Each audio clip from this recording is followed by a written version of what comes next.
அனைவருக்கும் வணக்கம். இந்த வீடியோல ஜாப் நோட்டிஃபிகேஷன் தான் நம்ம வந்து பார்க்க போறோம்.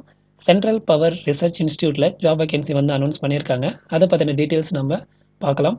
மொத்த வேக்கன்சி வந்து பார்த்தீங்கன்னா 44 வேக்கன்சி வந்து அனௌன்ஸ் பண்ணியிருக்காங்க. என்னென்ன போஸ்டிங் அப்படின்றதையும் பார்க்கலாம். சயின்டிஃபிக் அசிஸ்டன்ட், அதுக்கப்புறம் பார்த்தீங்கன்னா இன்ஜினியரிங் அசிஸ்டன்ட். இதுக்கு மொத்தமா வந்து பார்த்தீங்கன்னா இந்த 2 போஸ்டிங்குமே வந்து 12 வேக்கன்சி இருக்கு. சயின்டிஃபிக் அசிஸ்டன்ட்க்கு 4ம், இன்ஜினியரிங் அசிஸ்டன்ட்க்கு வந்து 8 மொத்தம் 12 வேக்கன்சி இருக்கு. அதுக்கப்புறம் பார்த்தீங்கன்னா டெக்னீஷியன் கிரேட் 1 இவங்களுக்கு வந்து பார்த்தீங்கன்னா மொத்தம் 6 வேக்கன்சியும், ஹிந்தி அதாவது ஜூனியர் ஹிந்தி டிரான்ஸ்லேட்டருக்கு வந்து பார்த்தீங்கன்னா 1 வேக்கன்சி, அசிஸ்டன்ட் கிரேட் 2 வந்து பார்த்தீங்கன்னா 23 வேக்கன்சி இருக்கு. அசிஸ்டன்ட் லைப்ரரியனுக்கு வந்து பார்த்தீங்கன்னா 2 வேக்கன்சி, மொத்தம் 44 வேக்கன்சி இருக்கு. அடுத்ததா வந்து பார்த்தீங்கன்னா நம்ம வந்து எஜுகேஷன் குவாலிஃபிகேஷனை பத்தி பார்க்கலாம். எஜுகேஷன் குவாலிஃபிகேஷன் வந்து என்ன கல்வி தகுதி வந்து கேட்குறாங்க, அதுக்கப்புறம் பார்த்தீங்கன்னா ஏஜ் லிமிட் எல்லாமே குடுத்துருக்காங்க. அத பத்தி நம்ம வந்து பார்க்கலாம். இதுல வந்து பார்த்தீங்கன்னா சயின்டிஃபிக் அசிஸ்டன்ட்க்கு வந்து பார்த்தீங்கன்னா பிஎஸ்சி கெமிஸ்ட்ரி வந்துட்டு ஃபர்ஸ்ட் கிளாஸ்ல வந்து பாஸ் பண்ணியிருக்கணும். அதோட பார்த்தீங்கன்னா 5 வருஷம் வந்து எக்ஸ்பீரியன்ஸ் வந்து கேட்குறாங்க. இவங்களுக்கான ஏஜ் லிமிட் வந்து பார்த்தீங்கன்னா 18 வயசுலேருந்து 35 வயசுக்குள்ள தான் இருக்கணும் அப்படின்றதையும் சொல்லியிருக்காங்க. அடுத்ததா வந்து பார்த்தீங்கன்னா இன்ஜினியரிங் அசிஸ்டன்ட் எந்தெந்த ஏரியால அப்படின்றதையும் குடுத்துருக்காங்க. எலக்ட்ரிக்கல் அண்ட் சிவில் டிபார்ட்மெண்ட்ல தான் இருக்கணும் அப்படின்னு சொல்லி போட்டிருக்காங்க. இவங்களுக்கு வந்து என்ன கல்வி தகுதி வந்து கேட்டிருக்காங்க அப்படின்னு பார்த்தோம்னா 3 இயர்ஸ் கோர்ஸ் வந்து டிப்ளமோ நீங்க முடிச்சிருக்கணும். ஃபர்ஸ்ட் கிளாஸ்ல வந்து பாஸ் பண்ணியிருக்கணும். அதே மாரி பார்த்தீங்கன்னா, எந்த ஏரியால அப்படின்னு பார்த்தீங்கன்னா, எலக்ட்ரிக்கல் அண்ட் சிவில் டிபார்ட்மெண்ட்ல படிச்சிருக்கணும் அப்படின்னு சொல்லியிருக்காங்க. இவங்களுக்கு வந்து எக்ஸ்பீரியன்ஸ் வந்து பார்த்தீங்கன்னா, 5 வருஷம் வந்துட்டு இந்த டிபார்ட்மெண்ட்க்கு ஏத்த மாரி உங்களுக்கு வந்து எக்ஸ்பீரியன்ஸ் இருக்கணும் அப்படின்னு சொல்லியிருக்காங்க. இவங்களுக்கு வந்து ஏஜ் லிமிட் வந்து பார்த்தீங்கன்னா, 35 வயசுக்குள்ள இருக்கணும் அப்படின்னும் சொல்லியிருக்காங்க.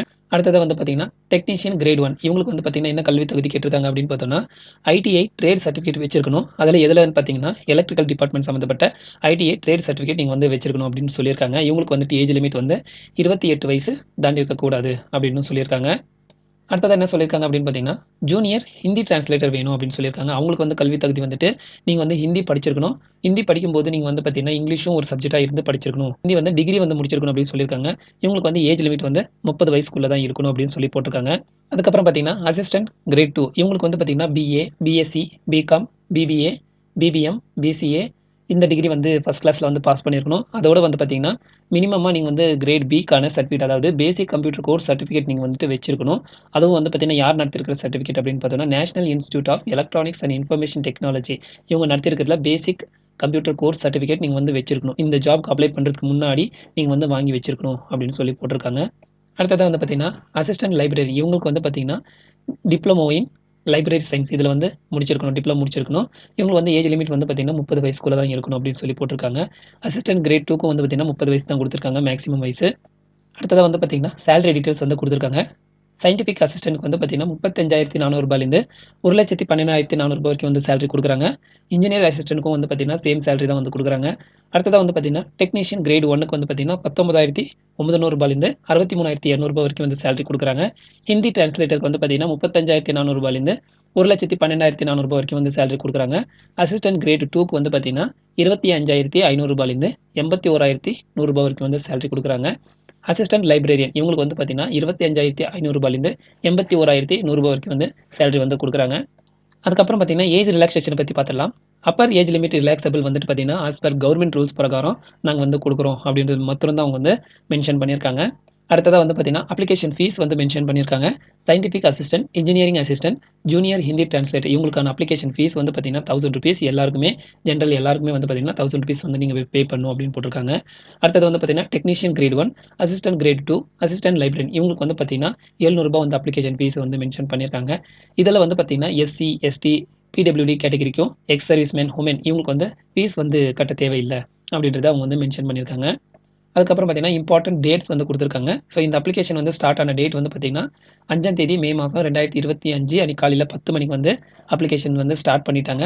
ஸோ இதுக்கான அப்ளிகேஷன்ஸ் லாஸ்ட் டேட் வந்து குடுத்துருக்காங்க. இந்த மாசம் 25 அதாவது மே மாசம் 25, 2025 அன்னைக்கு சாயங்காலம் 5 மணிக்குள்ள நீங்க வந்து அப்ளை பண்றவங்க இந்த ஜாப்க்கு அப்ளை பண்ணிடணும். லாஸ்ட் டேட் வந்து பார்த்தீங்கன்னா, மே மாதம் 25ஆம் தேதி வரைக்கும் வந்து டைம் குடுக்குறாங்க. அப்ளை பண்றவங்க அப்ளை பண்ணிடுங்க.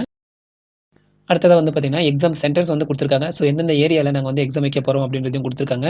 ஃபர்ஸ்ட் வந்து பார்த்தீங்கன்னா, கொல்கத்தா, அதுக்கப்புறம் பெங்களூரு, நாக்பூர், ஹைதராபாத், போபால், நொய்டா, டெல்லி இந்த இடத்துல வந்து எக்ஸாம் சென்டர்ஸ் இருக்கும். இந்த ஜாப்க்கு அப்ளை பண்றவங்க இந்த இடத்துல வந்து நீங்க வந்துட்டு இந்த ஏரியால ஏதாவது ஒரு இடத்துல நீங்க வந்து எக்ஸாம்ஸ் வந்து எழுதுற மாரி இருக்கும். இந்த ஜாப்க்கு வந்து எப்படி அப்ளை பண்ணணும் அப்படின்றதையும் அவங்க வந்து குடுத்துருக்காங்க. ஸோ வந்து ஃபர்ஸ்ட்டு நீங்க வந்துட்டு இந்த வெப்சைட்க்கு போகணும். இந்த வெப்சைட்டோட லிங்க்க நான் வந்து வீடியோக்கு கீழ டிஸ்கிரிப்ஷன்ல குடுக்குறேன். கிளிக் பண்ணி உள்ள வந்துருங்க. ஸோ இந்த வெப்சைட்க்கு போயிட்டு இங்க பாருங்க டூ ரிஜிஸ்டர் அப்படின்னு இருக்கும். ஸோ இத கிளிக் பண்ணி உங்கள் டீட்டெயில்ஸ் எல்லாமே நீங்கள் வந்து கொடுத்து ரிஜிஸ்டர் பண்ணுற மாதிரி இருக்கும். பாருங்கள், எந்த போஸ்டிங் நீங்கள் வந்துட்டு அப்ளை பண்ண போகிறீங்க அப்படின்னு சொல்லி கேட்டிருக்கோம். அதுக்கப்புறம் பார்த்தீங்கன்னா உங்களுடைய நேமு, அதுக்கப்புறம் நீங்கள் வந்து எந்த கேட்டகரியில் இருக்கீங்க அப்படின்றத மென்ஷன் பண்ணணும்.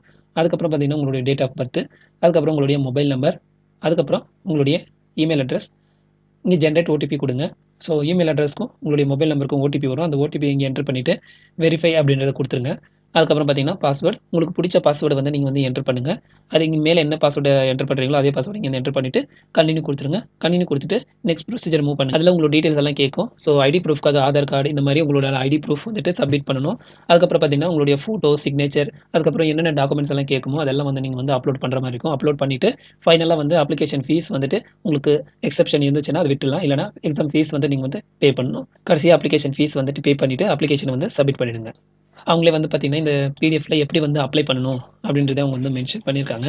இதில் கொடுத்துருக்க இந்த பிடிஎஃப்ல நீங்கள் ஒரு வாட்டி வந்து பார்த்துக்கோங்க. ஜாப் போஸ்டிங் வந்து எந்தெந்த ஊரில் இருக்குது அப்படின்றத கொடுத்துருக்காங்க.